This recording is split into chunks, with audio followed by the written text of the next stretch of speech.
Live from the hippest spot online, you've arrived at the Pop Culture Juke Joint, the only weekly podcast you'll need for intelligent showbiz chats. Located just up the street from the Peach Pit and down that dark, damp alley behind Fonzie's garage, you'll find former newsman and current hard-boiled crime writer Anthony Venutolo, chatting with guests about everything from old-school classics to new-school staples. So head up to the bar, grab a drink, and settle in here at the Pop Culture Juke Joint. Now, your host, Anthony Venutolo.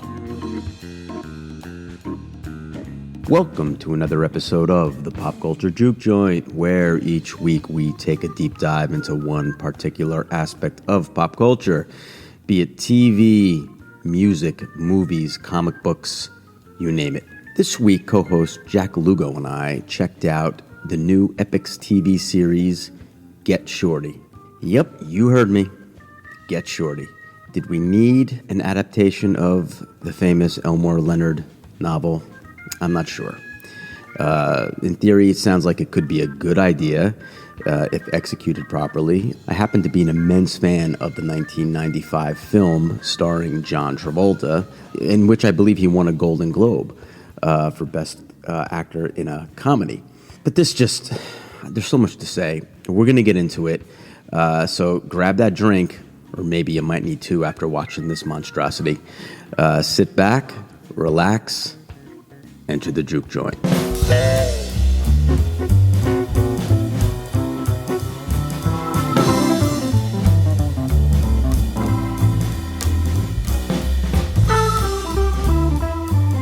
All right, Jack, I have a confession to make.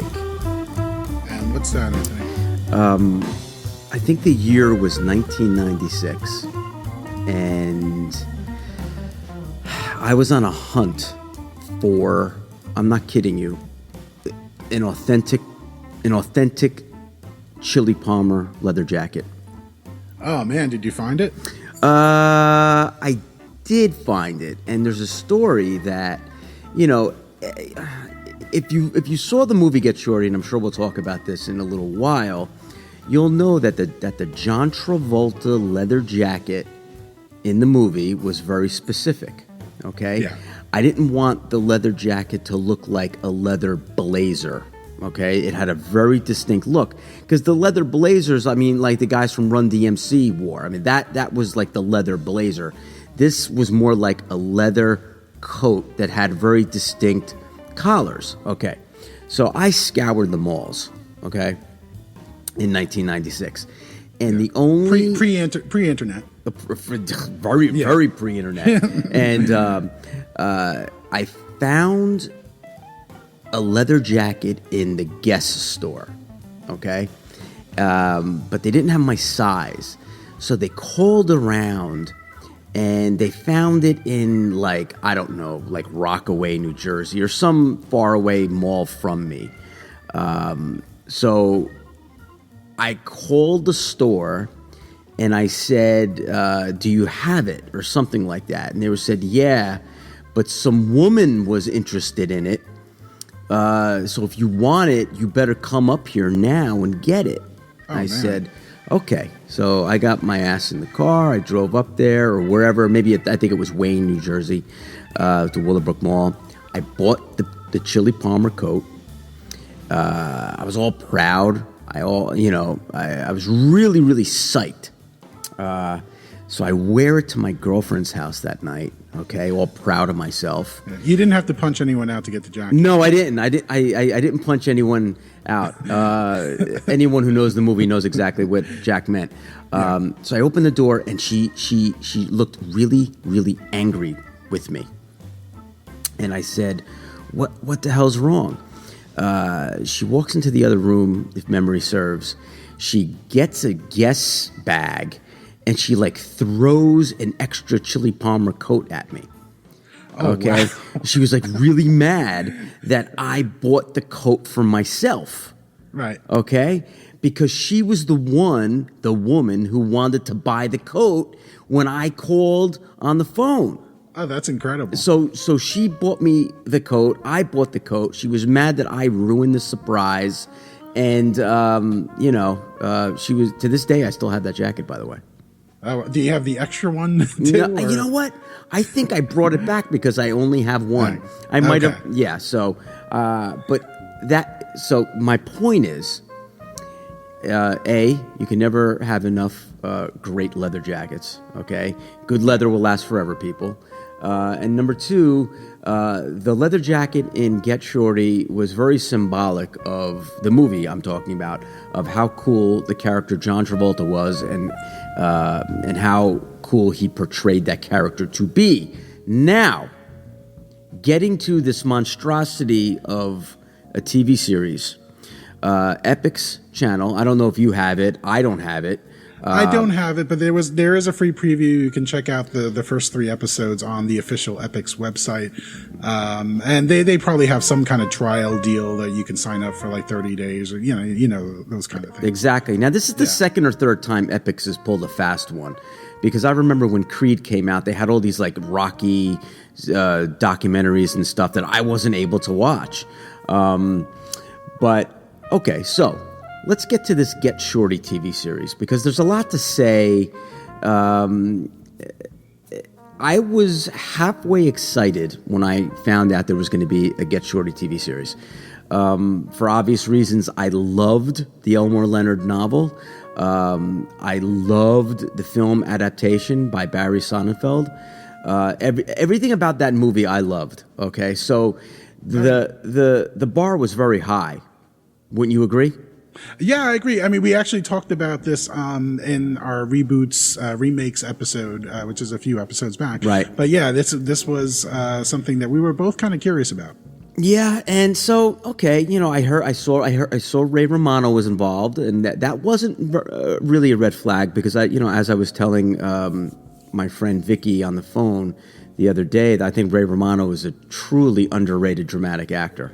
Oh, definitely. Like without a doubt. I mean, we both saw him in Vinyl. He was great in that, even though the series was canceled. He was great. He gave a great performance. He gave a great performance, and before that, he was on the short-lived, underrated, and ahead of its time, Men of a Certain Age on TBS or TNT, either one. One of those. Yeah. One of the T's, and it was stupendous.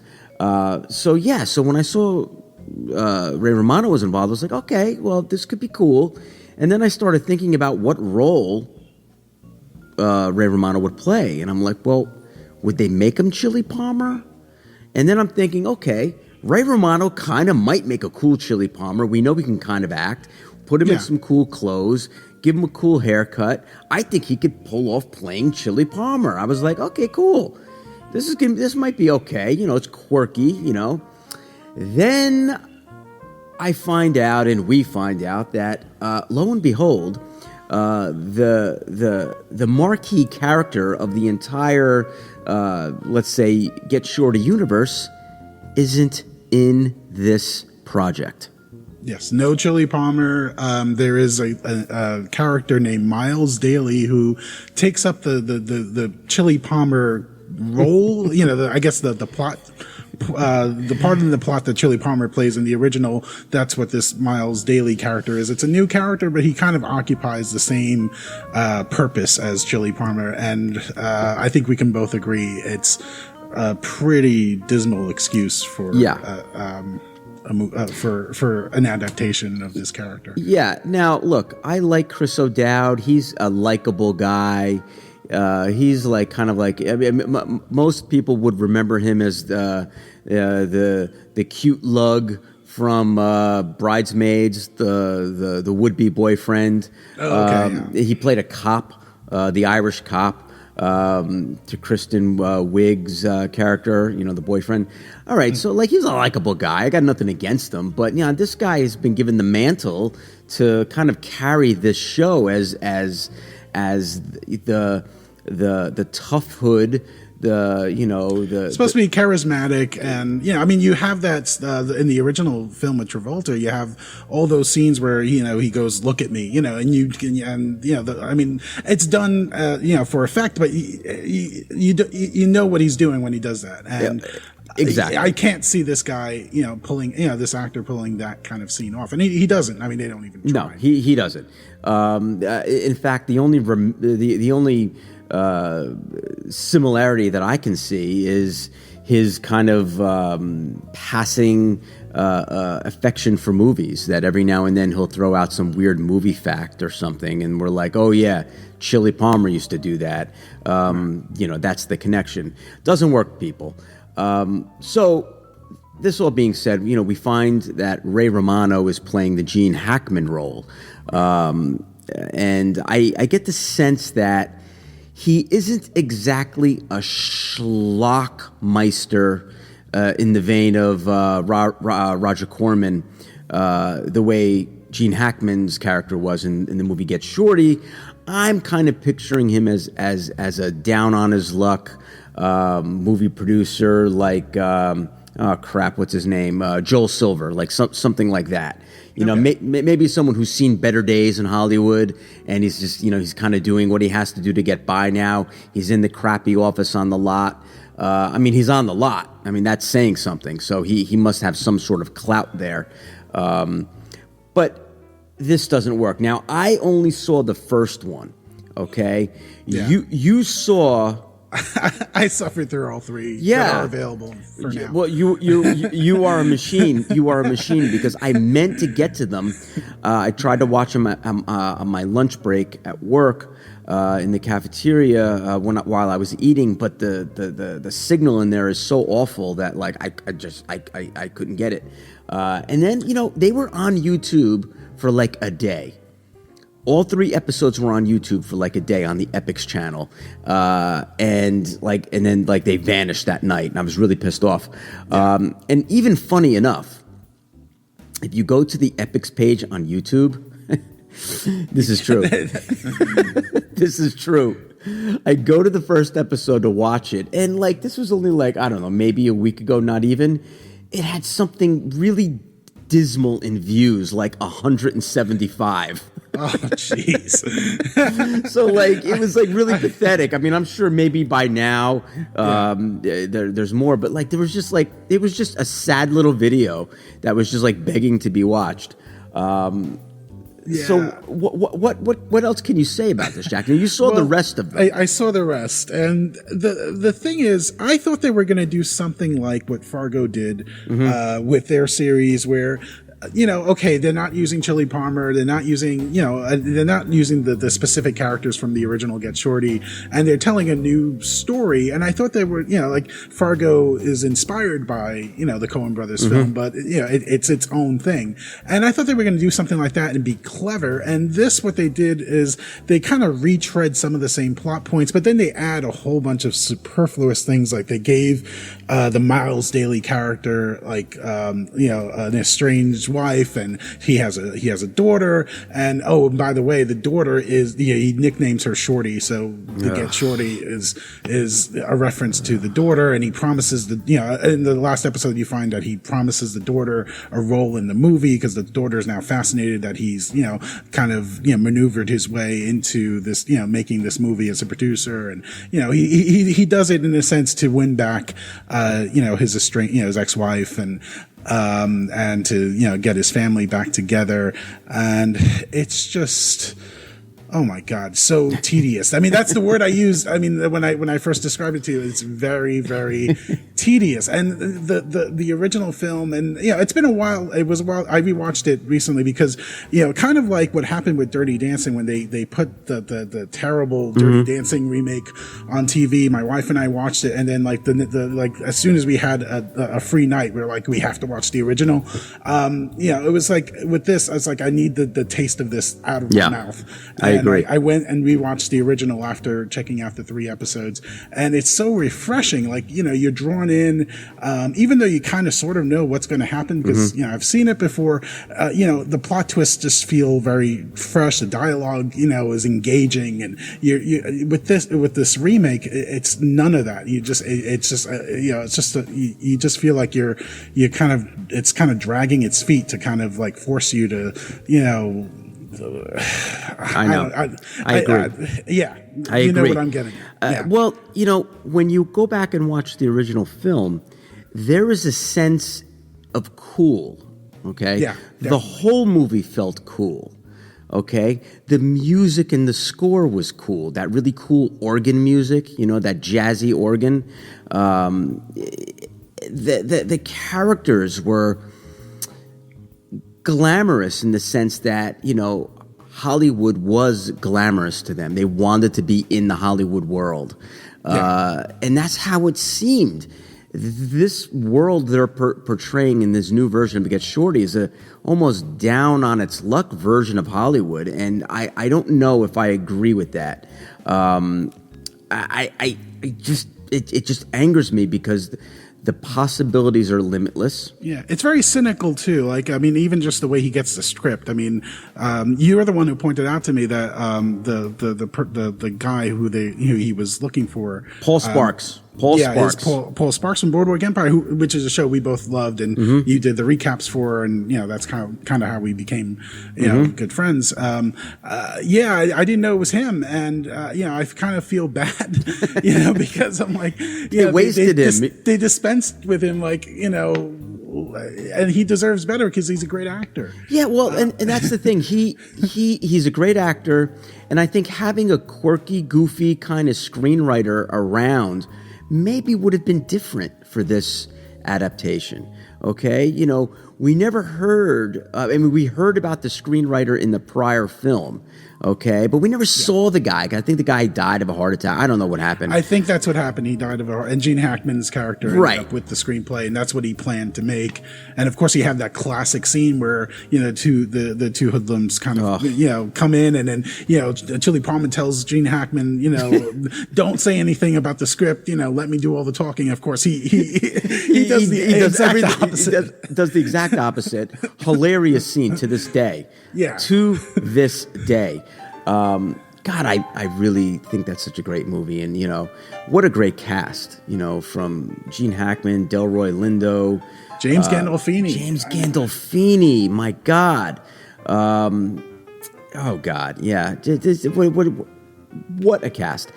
And even I will say this: there's the sequel to Get Shorty, Be Cool, which came out, I think, 2007, something like that. Something like that. I didn't get a chance to watch that, but I know you were familiar with it. Yeah. Now let me just say, would I tell you not to watch it? No, I would tell you to watch it for the simple fact that John Travolta is just as good in this movie as he is in Get Shorty.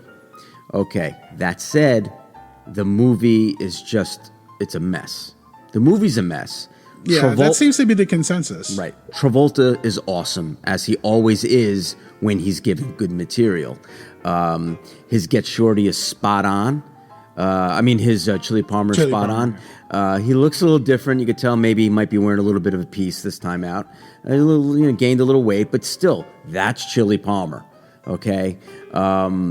And this time the backdrop is in Hollywood, which kind of bummed me out because, it's the music business, It's the music business. And, we all know, some parts of the music business are corrupt and, has, a cast of characters, you know what I mean? And that's what this was. And it felt a bit cartoonish to me.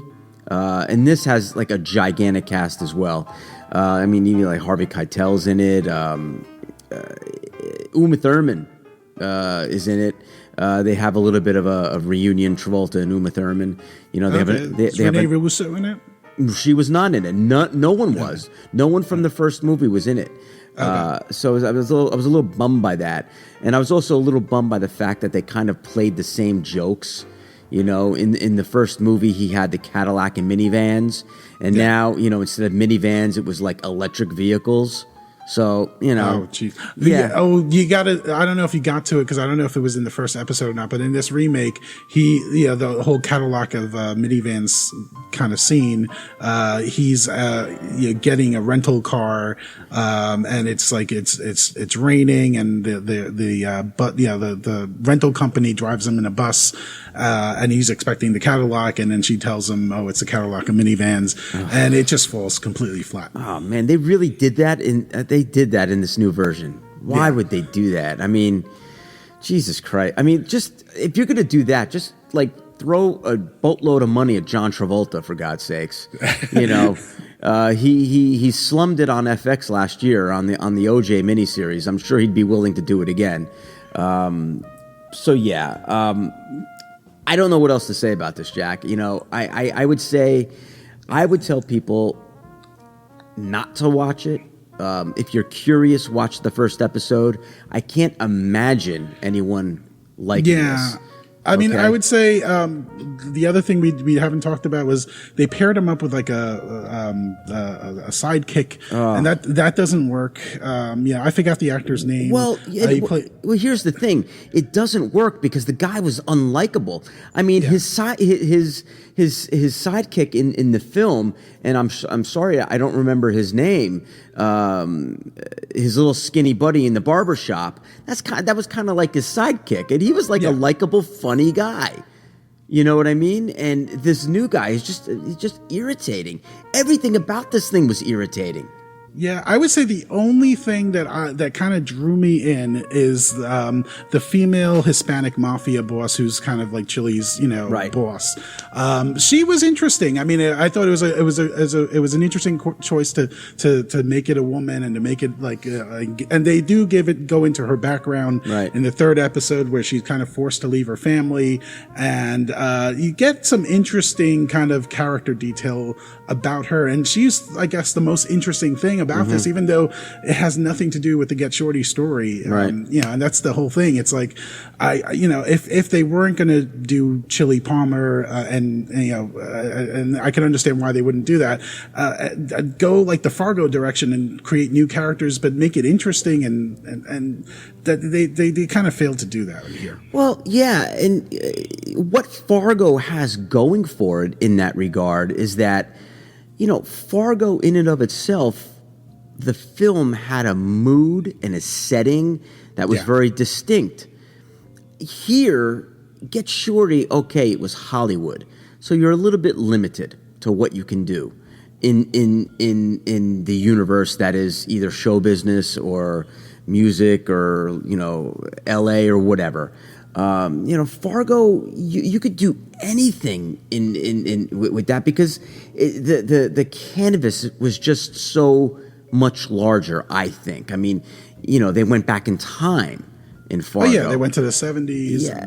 Yeah. I mean, I mean, that show really, is kind of like the epitome of, a great sort of retelling, a remake, whatever you want to call it. And Get Shorty is, compared to that, it's just, a real tedious kind of thing to have to get through if you decide to force yourself to watch it. Exactly. I will tell people one more time that the only thing that this new Epix series has in common with the two Chli Palmer films is the name Get Shorty. That is it. That is it. That's it. There's no resemblance whatsoever to the book. Yeah, I just it's very frustrating, as you can tell. Yeah. So I think we beat this dead horse. I think. What do you think? I know it's hard to get on and kind of when it's something that you really really dislike. But there's no other way to describe it. Okay, but before we sign off again, we're gonna tease our next episode because I think the other night I came across this video on YouTube, and it, with the title "Rocky V ain't that bad." They use the word "ain't." Yeah. Ain't Rocky V ain't that bad. Okay, so it was a 40-minute video on YouTube that was like a video essay, actually, of dissecting a famous work print, a director's cut, if you will, of Rocky V. Okay, directed by John G. Avildsen. Yes. And this kid went through the entire film, and he says and claims that it is a completely different movie, and had MGM, which also released Get Shorty and this wretched TV series, released this cut of Rocky V, would have been a completely different film. It would have been received completely different. And I will say this, Jack, you and I have managed to get our hands on this copy. We are in the throes now of watching Rocky V, the work print. The work print, yes. Which is Avildsen. Yep, which is awful quality, by the way. But you know what? Yeah. It doesn't matter. It feels like I will say this. It feels like I am watching this movie for the first time. Yeah, and it ties in perfectly because there is a new documentary about John G. Avildsen, who passed away in June. Yeah. And this is a documentary that I think is, it's being released on iTunes and through, another media service. But it's worth checking out because, the guy who directed it, he formed, he contacted John G. Avildsen. I found out in an interview, and he wanted John G. Avildsen to direct a script of his, and he's Avildsen just he said, okay, well, send me $1,000, and if I don't do it, I'll script doctor it for you and give you notes. And he calls him up a while later and says, your script sucks, and here are the notes, and he fulfilled his promise for the $1,000. You got John G. Avildsen to look at your script and to give you notes on it. And then he formed a relationship with him. And then, before they ended things, he's like, maybe I can't make a movie with you, but what about if I make a movie about you? And, in the years before, Avildsen's death, he participated in the making of this documentary, and it's very fascinating. The vaults that, his own personal vaults were opened for this. So you get to see a lot of rehearsal footage that I don't think I've ever seen before from Rocky and Karate Kid. And it's very fascinating. So yeah, it's going to be interesting to kind of tie these two things together, the documentary and the Rocky V work print, because I think, they both kind of go together. It's going to be, I can't wait. I feel like a kid again. Yeah. I know. Let me tell you something. For two days, I've been watching the Rocky V work print, and let me just say that end fight, I'm not going to get into too much detail. It's a completely different fight, and it changes the whole mood of the end of that film, and spectacular. That's all I'm going to say. Yeah. So we'll get around to doing all that, hopefully within the week. Jack, let us have your Twitter handle one more time. You can find me at Jack Lugo 1. Jack Lugo 1. Okay, not Jack Lugo. Don't make that mistake like I did. All right, Jack. Let's get off tonight, and you know what? We're gonna hit you back.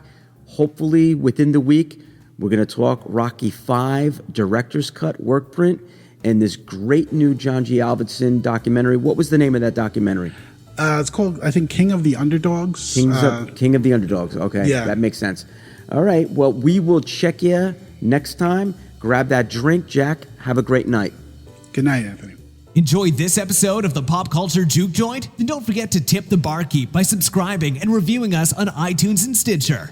Also, for some sizzling noir tales, head on over to Amazon to check out Anthony's hard-boiled fiction, available in print, digital, and audiobook formats. On social media, follow Anthony on Twitter at Anthony Venutolo or like his page on Facebook. For everything else, please visit his webpage at www.anthonyvenutolo.com. We'll see you next week.